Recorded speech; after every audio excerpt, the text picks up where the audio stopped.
জন্ম হোক যথা তথা, কর্ম হোক ভালো, যেই কুলেই জন্মগ্রহণ করো, যদি কৃষ্ণ ভজন করতে পারো,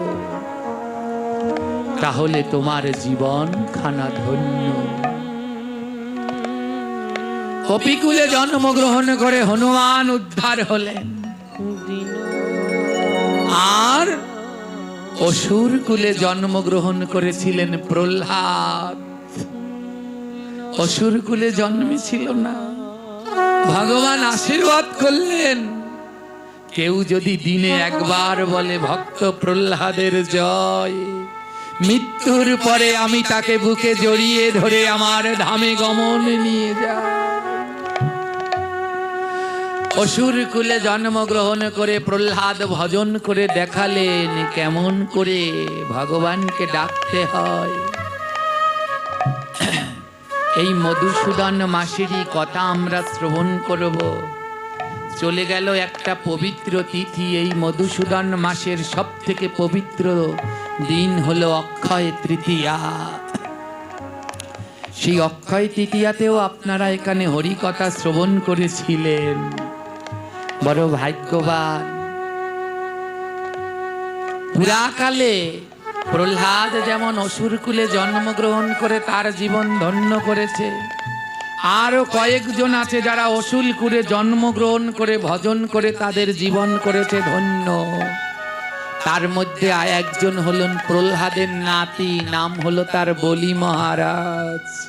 হ্যাঁ, এই নাম যজ্ঞের সাথে বলি মহারাজের এক বিশেষ যোগসূত্র আছে।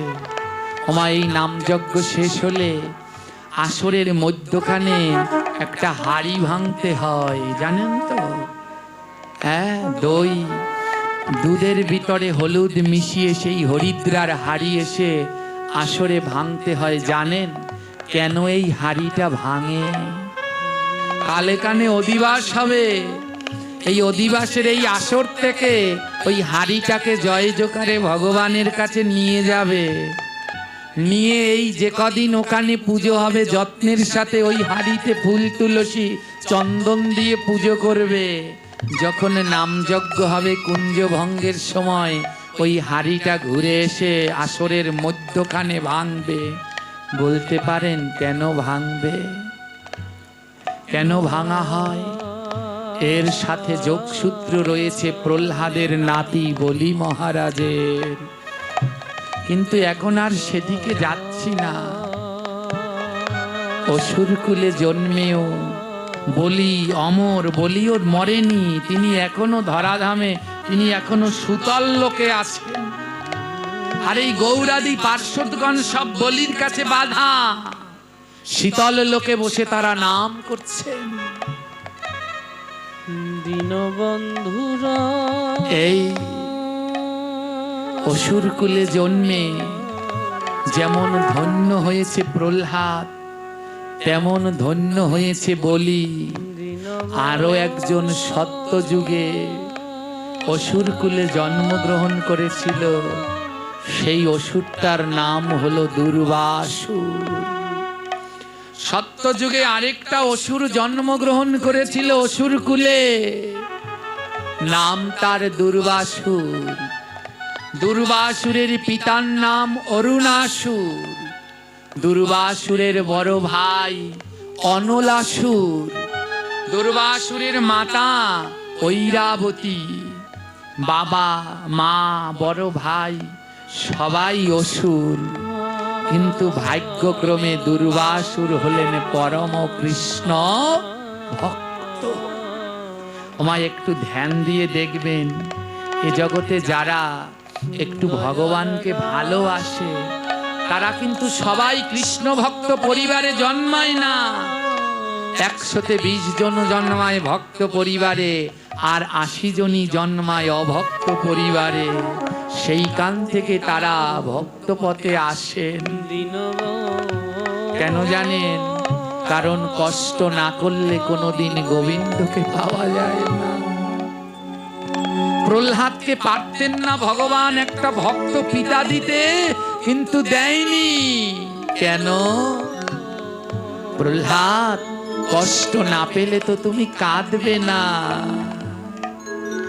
দেখবেন একটু ধ্যান দিয়ে, এ জগতে যারা ভগবানকে ভালোবাসে, যারা প্রতিদিন ভগবানের নাম করে, জপ করে, প্রসাদ পায়, তাদের কষ্টের কোনো শেষ নাই। একের পরে এক দুঃখ, একের পরে এক যন্ত্রণা, তাদের নয়নের জল শুকায় না।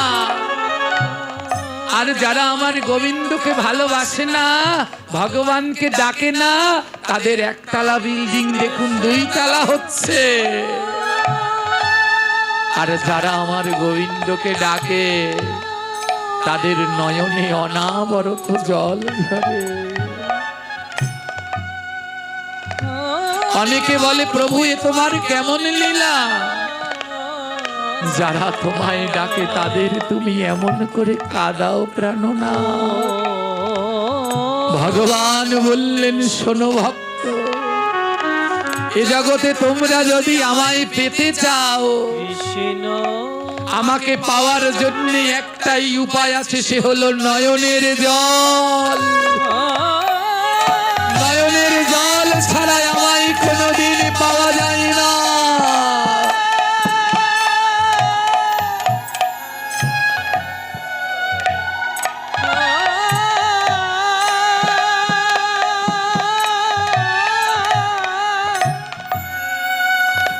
জানো, যতদিন তোমার নয়নে জল ঝরবে, ততদিন আমি তোমার কাছে বাধা থাকবো। যতদিন তো, যেদিন তোমার নয়নে আর জল থাকবে না, সেদিন আর আমি তোমার কাছে যাব না। তাই যারা আমার ভগবানের পথে গেছেন, তাদের ভগবান কষ্ট দেয় কেন জানেন? বলে, কষ্ট না পেলে নয়ন থেকে তো জল ঝরবে না।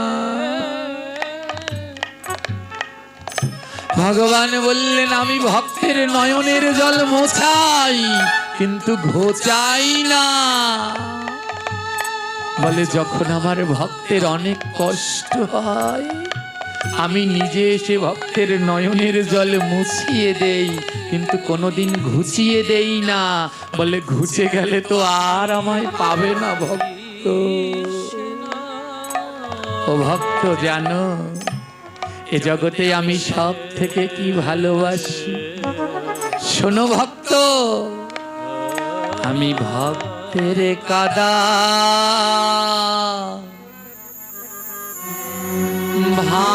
ভালোবাসি। আমি ভক্তের কাদা ভালোবাসি। আমি ভক্তের কাদা করিব ভালোবাসি। আমি ভক্তের কাদা ভালোবাসি। ভক্ত কাঁদলে কবে আসি, ভক্তের কাদা ভালোবাসি। এই ভক্ত কাঁদলে হা কৃষ্ণ বলে। হরি বল, হরি বল, হরি বল, হরি বল। কাঁদলে পরে আমি এই ভক্তের কাদা বড় ভালোবাসি। বলে, কাঁদো কাঁদো তুমি গোবিন্দ গৌর বলে। বলি, কাঁদো কাঁদো একবার গৌর বলে। আর পর পর ভক্তে হরিব বলে কাঁদো কাঁদো একবার গৌর বলে আজি পর পর আজি পর পর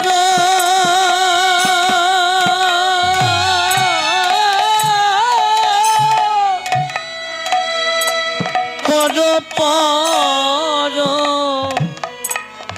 এই ভক্তের পদে আজি কাদো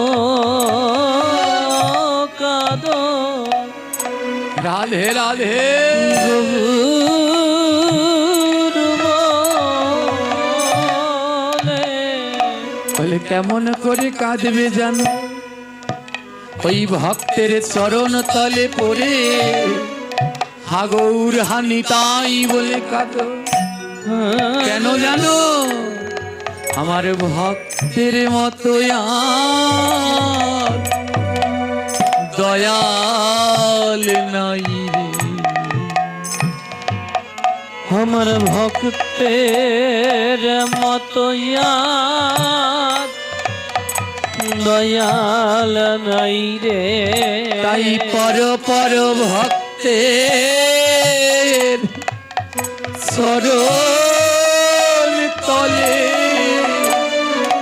আমার ভক্তের মতো আর দয়াল নাই রে তাই পর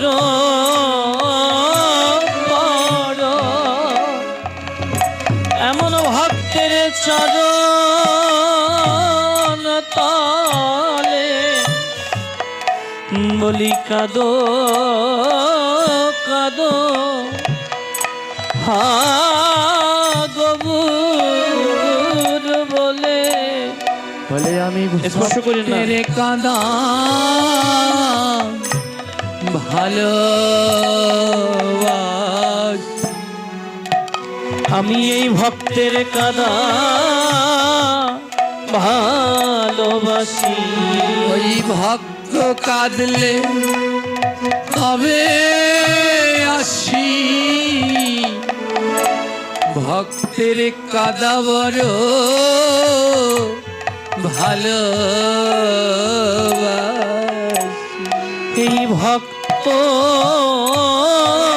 কাঁদিলে ওরে আমি আসি এই ভক্তের কান্না বড় ভালোবাসি। জানো আমি তখনই ভক্তের কাছে আসি যখন ভক্ত দুই নয়নের জলে ভাসে যতক্ষণ ভক্ত নয়ন জলে না ভাসে আমি তো ভক্তের কাছে আসি না।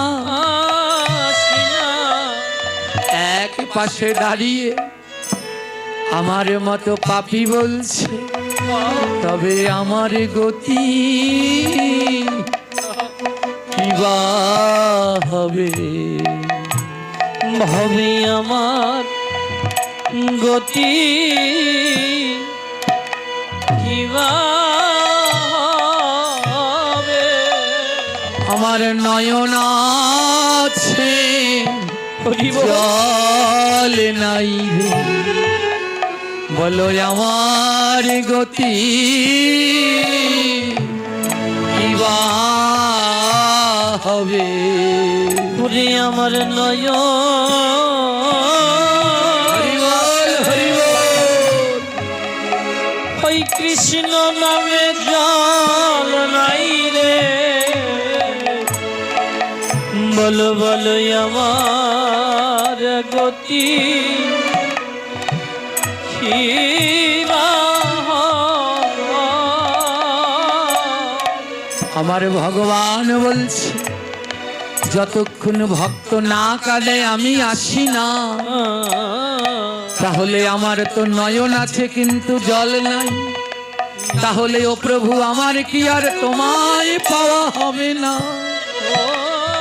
ও গোবিন্দ, তুমি আমায় বলে দাও না, এ জগতে কি করলে নয়নে জল ঝরে? ভগবান বলে এ জগতে সবার নয়নে জল ঝরে না। গোবিন্দ বলে কাদের নয়নে জল ঝরে জানো? যারা ভক্তের অঙ্গ পরশ করে, ভক্তের রঙ্গ ওরে পরশ করে, যারা ভক্তের অঙ্গ পরশ করে, এমন ভক্তের রঙ্গ যারা পরশ করে, বলে তাদের নয়নে জল ঝরে। বলি তাদের নয়নে জল ঝরে, তাদের নয়নে জল ঝরে।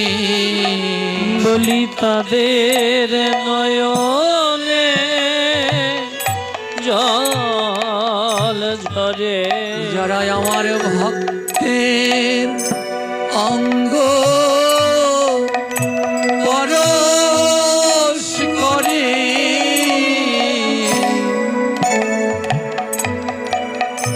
যারা আমার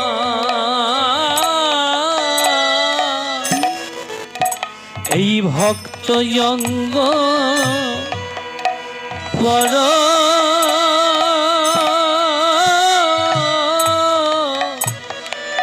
করে,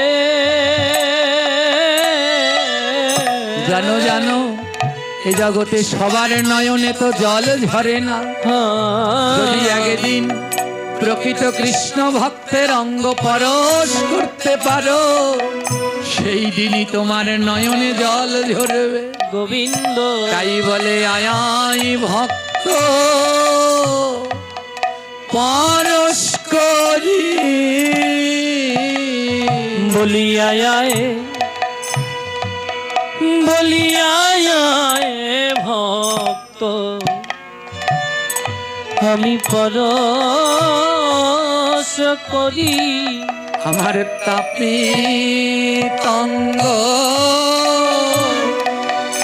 শীতল করি, আমার তাপিতঙ্গ শীতল করি। তোরা আয় ভক্ত পরশ করি, আয় ভক্ত পরশ করি, একবার বদন ভরে বলি হরি, আয় ভক্ত পরশ করি, বদন ভরে বলি হরি, আয় ভক্ত পরশ করি, আমার মানব জীবন ধন্য করি, আয় ভক্ত পরশ করি, ধন্য করি, আয় ভক্ত পরশ করি, একবার প্রেমানন্দে হরি বলে, আয় ভক্ত পরশ করি, আনন্দে বাহু তুলি, আয় ভক্ত পরশ করি, হরি বল হরি বল হরি বল হরি বল। হরি বল, হরি বল, হরি বল।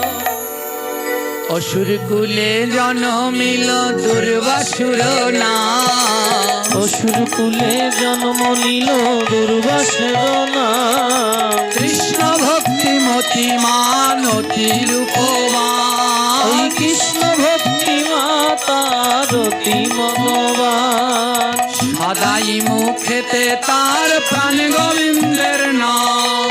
সদাই মুখে তার প্রাণ গোবিন্দের নাম। জয় গোবিন্দ জয় রাম শ্রী মধুসূদন।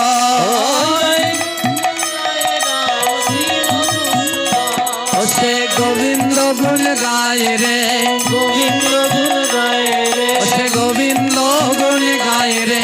গোবিন্দ গুণ গায় রে, ওই অসুর কুলে জন্ম লইয়া গোবিন্দ গুণ গায় রে। উনি অসুর কুলে জন্ম লইয়া গোবিন্দ গুণ গায় রে। বলো তোমার গতি কি বা হবে, তোমার গতি কি বা হবে, তোমার গতি কি বা হবে। তোমার গতি কি বা হবে, আরে যাদের মুখ বন্ধ আছে তাদের গতি কি বা হবে। যাদের মুখ বন্ধ আছে তাদের গতি কি বা হবে। অন্যদের নয় গো, তোমাদেরকেই বলছি। ওরা অসুর কুলে জন্মেও গোবিন্দের নাম করে, আর তোমরা মনুষ্য কুলে জন্মেও গোবিন্দের নাম করছো না। এখানে যারা বসে আছো মুখটা বন্ধ, বলো তোমার গতি কি বা হবে। তোমার গতি কি বা হবে, তোমার গতি কি বা হবে। তোমার গতি কি বা হবে। যারা মুখে বলে না রাধে রাধে তাদের গতি কি বা হবে। যারা মুখে বলে না রাধে রাধে তাদের গতি কি বা হবে। যারা মুখে বলে না গৌর গৌর তাদের গতি কি বা হবে। যারা মুখে বলে না গৌর হরি তাদের গতি কি বা হবে। মা, যারা মুখে আমার রাধা রানীর নাম বলে না, গৌরের নাম বলে না, মহাজন বলে তাদের গতি কি বা হবে। তাই যদি গতি করতে চাও একবার বদন ভরে বলো রাধে, মদন ভরে বলো রাধে, জয় রাধে জয় রাধে রাধে। রাধে জয় রাধে রাধে, বদন ভরে বলো রাধে, মদন ভরে বলো রাধে, জয় রাধে জয় রাধে রাধে। জয় রাধে জয় রাধে রাধে, বদন ভরে বলো রাধে, মদন ভরে বলো রাধে, জয় রাধে জয় রাধে রাধে। জয় রাধে জয় রাধে রাধে, প্রেমানন্দে বলো রাধে জয় রাধে জয় রাধে রাধে। প্রেমানন্দে বলো রাধে জয় রাধে জয় রাধে রাধে। দুর্বাসুর অসুর কুলে জন্মেও কৃষ্ণ নাম করে।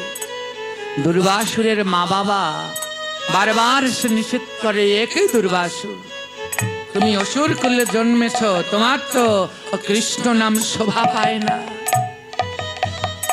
দুর্বাসুর বলে, ও বাবা, এ জগতে যেই কুলেই জন্মায় গোবিন্দের নাম না করলে সে কি উদ্ধার হয়। আসো না বাবা, মাকে ডাকে, আসো না মা, আমরা সবাই মিলে কৃষ্ণ নাম করি। বাবা মাকে এত আহ্বান করে, কিন্তু বাবা মা কিছুতেই কৃষ্ণ নাম করে না। ও বাবা, আসো গলায় তুলসীর মালা পরো, আসো দাদার সঙ্গে তিলক করে গোবিন্দের নাম করি। কিন্তু কিছুতেই দুর্বাসুরের মাতা পিতা গোবিন্দের নাম করে না। হ্যাঁ, দুর্বাসুর অনেক চেষ্টা করেছে, কিন্তু কিছুতেই মা বাবা ভাইকে কৃষ্ণ নাম করাতে পারছেন না। একদিন কি হলো, দেবতাদের সাথে অসুরদের যুদ্ধ বেঁধেছে। সমস্ত অসুররা দেবতাদের সাথে যুদ্ধ করতে যাচ্ছে। দুর্বাসুরের ভাই অনলাসুর আর পিতা অরুণাসুর তারাও যুদ্ধ করতে যাচ্ছে, ভগবানের সাথে যুদ্ধ করতে যাচ্ছে। দুর্বাসুরের মা ঐরাবতী এসে বলছে, দুর্বাসুর তুমিও যাও। দুর্বাসুর বলে, কোথায় মা? বলে, ওই যে যুদ্ধ বেজেছে নারায়ণের সাথে, যাও যুদ্ধ করতে যাও। দুর্বাসুর বলে, ও মা, এ জগতে সবার সাথে যুদ্ধ করা যায়, কিন্তু এ জগতে একজনের সাথেই প্রেম করতে হয়।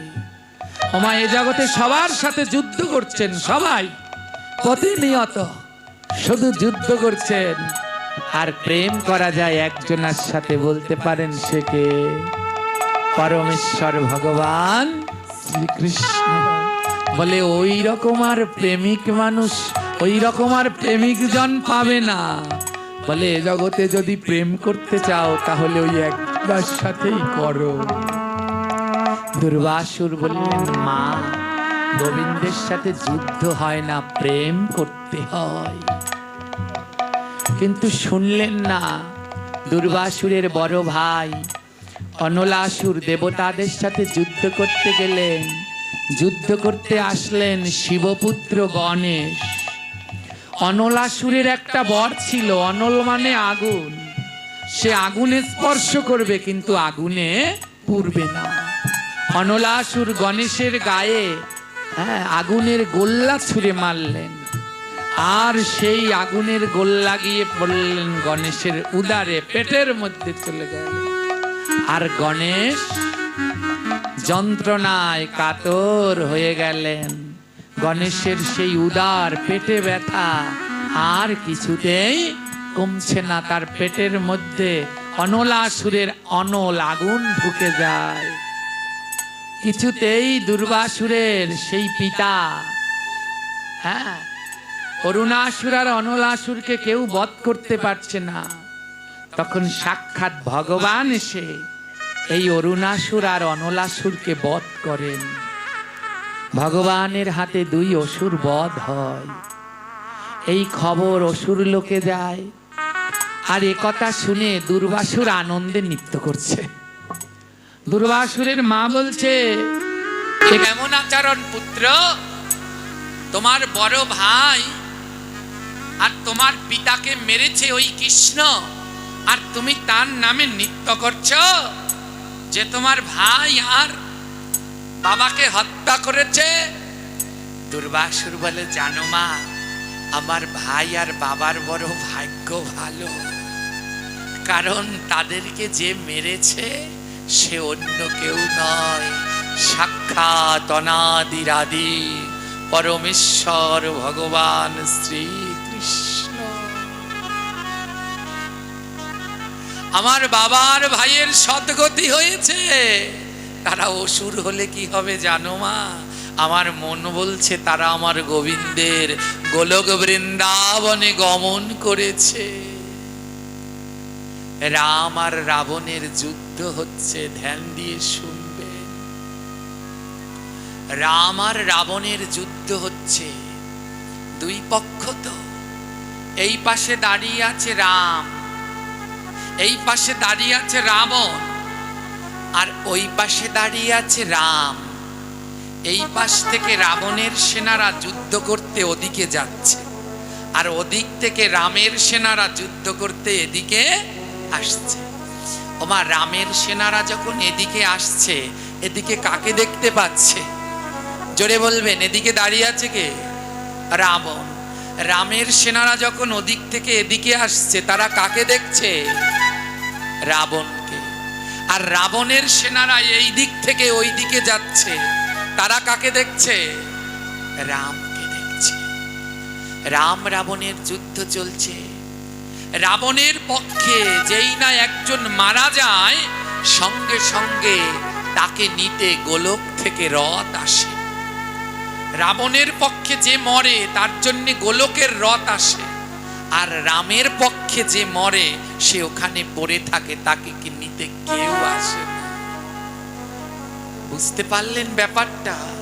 রাবণের পক্ষে যে মরে তাকে নেওয়ার জন্য গোলকের রথ আসে, কিন্তু রামের পক্ষে যে মরে তাকে নিতে কেউ আসে না। লক্ষণ গিয়ে জিজ্ঞেস করছে, দাদা এ কেমন ন্যায়?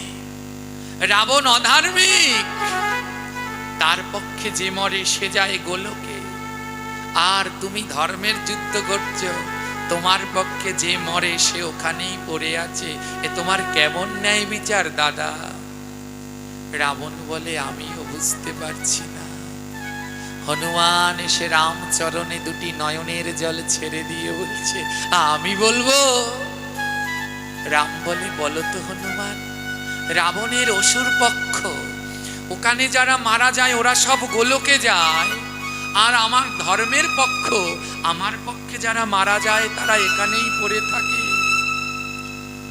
হনুমান বলল, জানো প্রভু, আমাদের পক্ষ দিয়ে যখন ওই দিকে কেউ যুদ্ধ করতে যায়, আমাদের পক্ষরা সবাই যখন মারা যায়, তখন রাবণের মুখ দেখতে দেখতে মরে।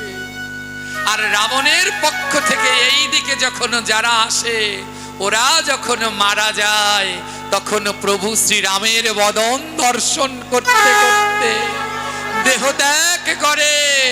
তাই তো যারা রাম বদন দর্শন করে মরে, তারা রাবণের লোক হলেও তারা তো আমার গোবিন্দের বৈকুণ্ঠে গমন করে। কি অপূর্ব শিক্ষা না! দুর্বাসুর তার মাকে বলছে, মা গো, আমার ভাই আর বাবার বড় ভাগ্য ভালো, তাই মৃত্যুকালে তারা তো গোবিন্দের দর্শন পেয়েছে। দুর্বাসুরের মায়ের মনের ভিতরে ক্রোধ বেড়েছে। আমি এই প্রতিশোধ নেব, যে করে হোক আমি এর প্রতিশোধ নেব। আমার স্বামী সন্তানকে হত্যা করেছে, আমি ওই দেবতাদের স্বর্গ থেকে বিতাড়িত করব। আর দুর্বাসুরের মনে দিন দিন বৈরাগ্য বাড়ছে, মায়ের মনে বাড়ছে ক্রোধ, আর দুর্বাসুরের মনে বাড়ছে বৈরাগ্য। হঠাৎ একদিন দুর্বাসুরের মনে হলো, এই মায়াবদ্ধ সংসারের মধ্যে থেকে গোবিন্দকে পাওয়া সম্ভব নয়। দুর্বাসুর তার মাকে ডেকে বলছে, মা গো, তখন ছিল সত্যযুগ, মা গো, আমার মনে হয় এই মায়াবদ্ধ সংসারে থেকে আমার আর গোবিন্দ পাওয়া হবে না, তাই তুমি আমায় অনুমতি দাও, আমি বনের মধ্যে গিয়ে গোবিন্দের ভজন করব। আমার সত্যযুগে ভগবানকে পেতে হলে ধ্যান তপস্যা করতে হতো, আর কলিযুগে ভগবানকে পেতে হলে কি করতে হয় মা? জোরে বলবেন, নাম। কলিযুগে ভগবানকে পেতে হলে জপ করতে হয়, নাম করতে হয়। মালা জপ ছাড়া কলিযুগে ভগবানকে পাওয়া যায়? যায় কি? এখানে কে কে মালা জপ করেন একবার হাত তুলবেন তো। জয়নি তাই, খুবই সামান্য, খুবই সামান্য।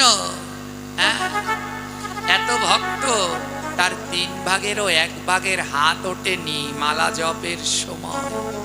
কি লাভ এই ভাগবত দিয়ে, কি লাভ এই নাম যজ্ঞ দিয়ে?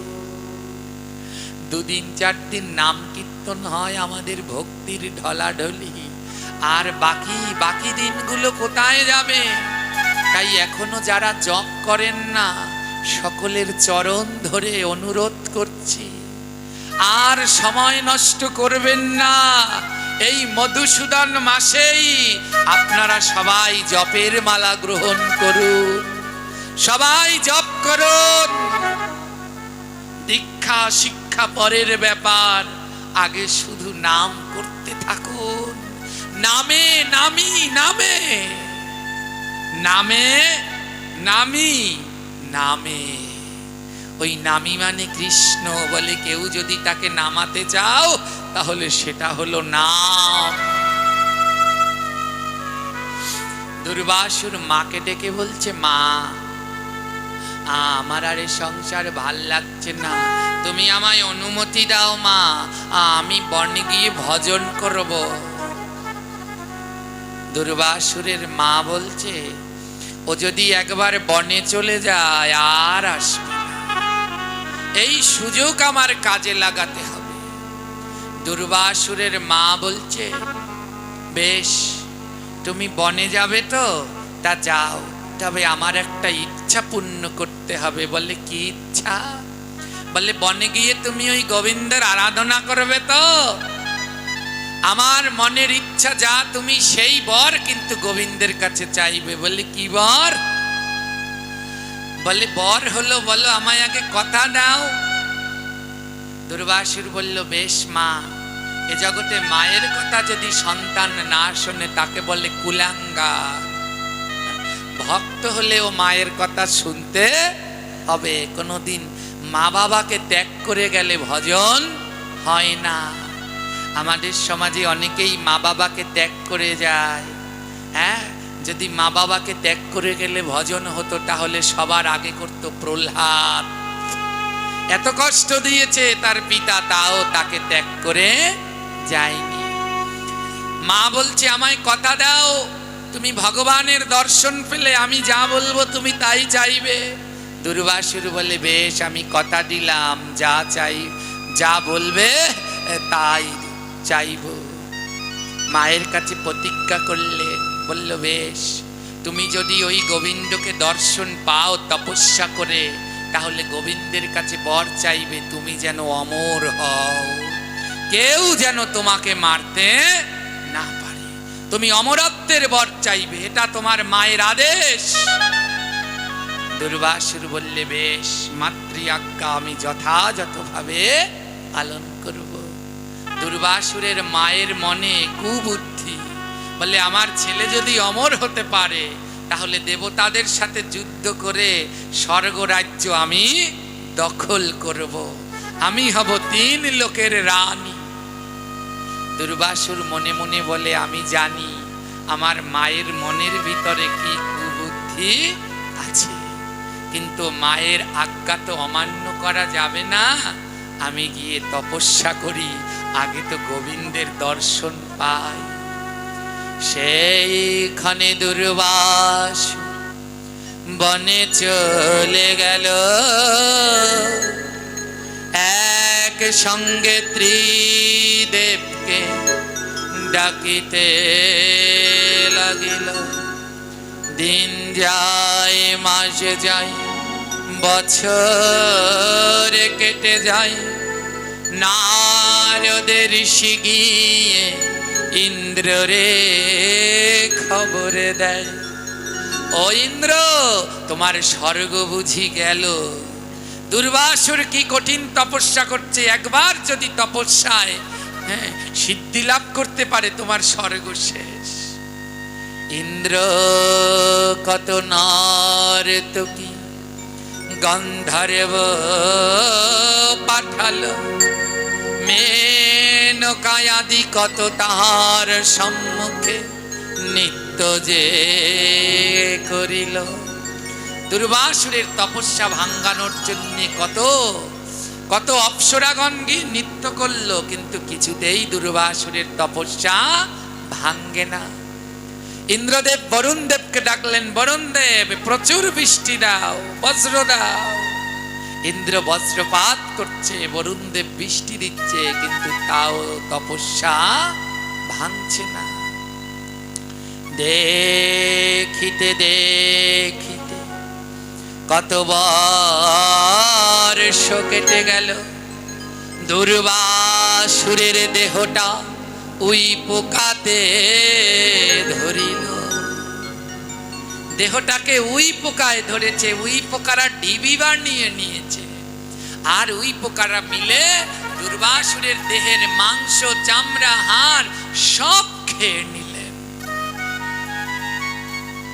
সত্যযুক্ত তখন হাড়ের ভিতরেও প্রাণ থাকত, দুর্বাসুরের দেহে মাংস, হাড় কিচ্ছু নেই, সব উই পোকায় খেয়ে নিয়েছে।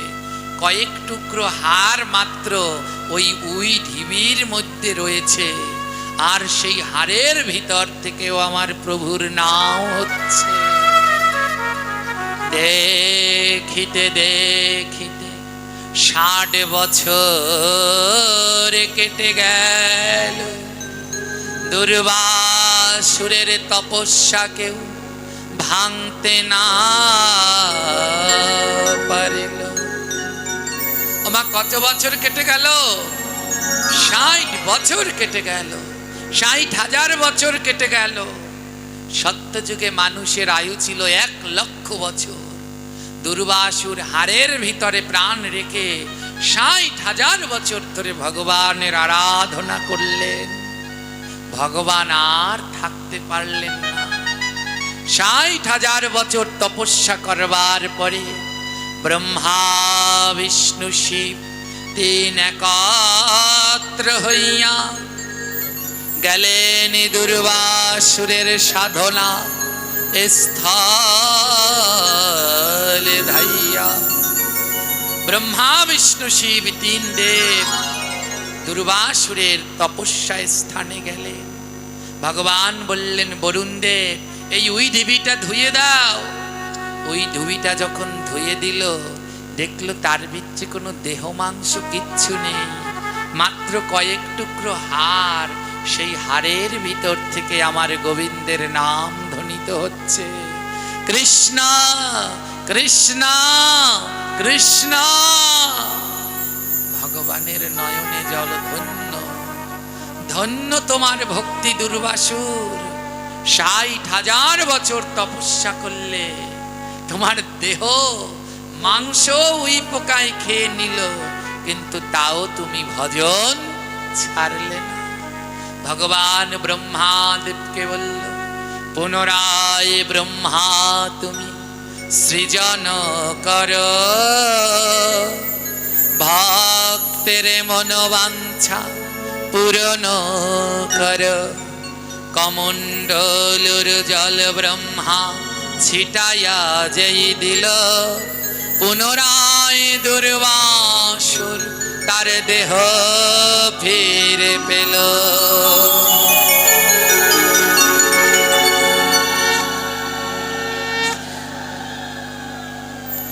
ব্রহ্মা যেই না হাড়ের ভিতরে জল ছিটিয়ে দিলে, সঙ্গে সঙ্গে দুর্বাসুরের পুনর্দেহ হয়ে গেল।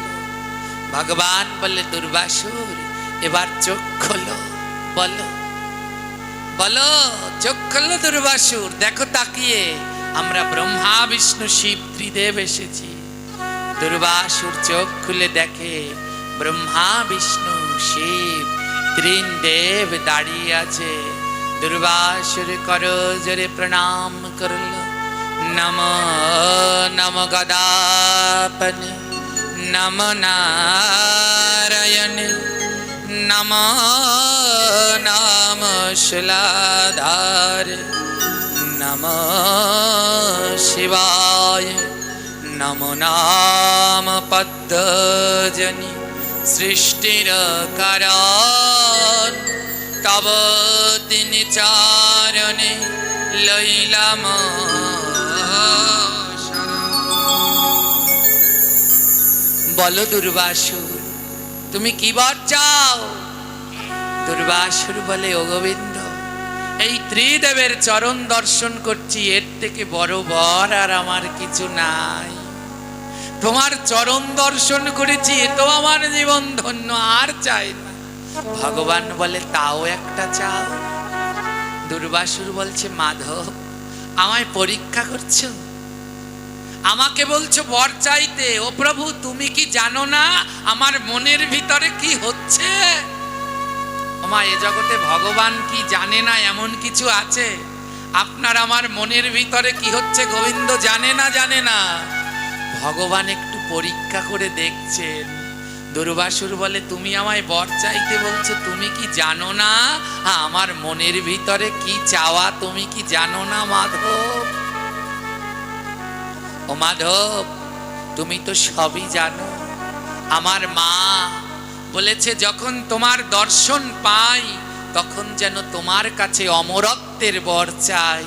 হে প্রভু, তাই তুমি আমার মায়ের ইচ্ছা পূর্ণ করো। আমি তো সন্তান, মায়ের ইচ্ছা পূর্ণ করা সন্তানের দায়িত্ব।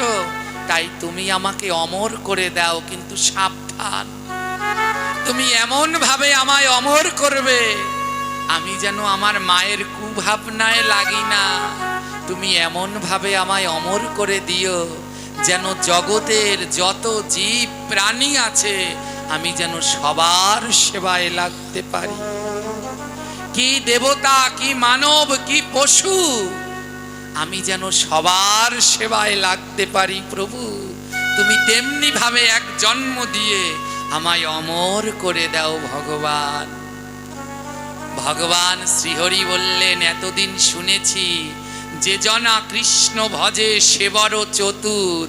দুর্বাসুর, আজ তোমাকে দেখে বুঝলাম যে জনা কৃষ্ণ ভজে সে বড় চতুর। আমার বরটা কি চাইলেন বুঝতে পারছেন তো?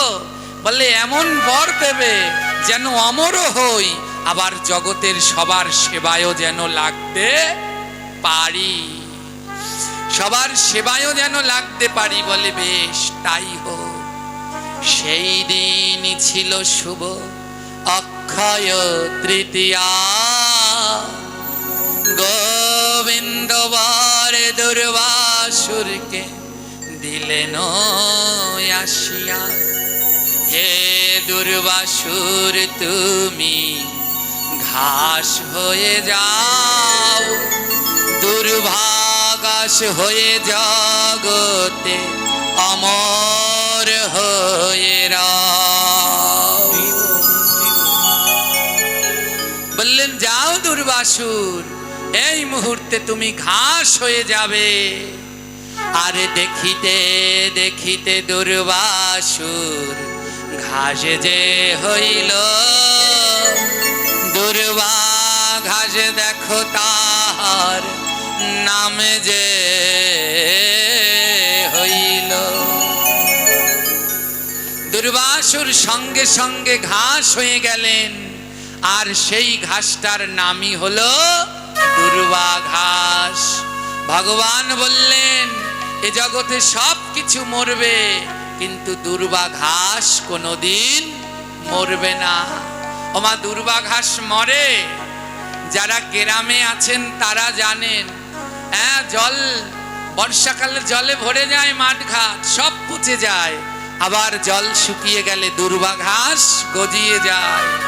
কোনোদিন দুর্বা ঘাস মরে না। হ্যাঁ, ভগবান আশীর্বাদ করলেন যাও দুর্বাসুর, তুমি অমর হয়ে থাকবে। হ্যাঁ, ভগবান বললেন তোমার এই ভক্তি দেখে আমি বড় সন্তুষ্ট, আশীর্বাদ করি তাই লাগিবে সর্ব সেবায়। দুর্বা ছাড়া কোনো কারো পূজা নাহি হয়। দুর্বা ছাড়া কারো পুজো হবে? দুর্বা ঘাসের 3 পাতা পূজায় যে লাগিবে, 3 পাতায় ব্রহ্মা বিষ্ণু শিব যে থাকিবে। এই আলোচনা অনেক বড়, কিন্তু আমরা সংক্ষেপে বিশ্রাম দিচ্ছি। আজ কমিটির লোকেরা বলেছে 11টা পর্যন্ত আলোচনা করতে, তাই আপনারা বারবার ঘড়ি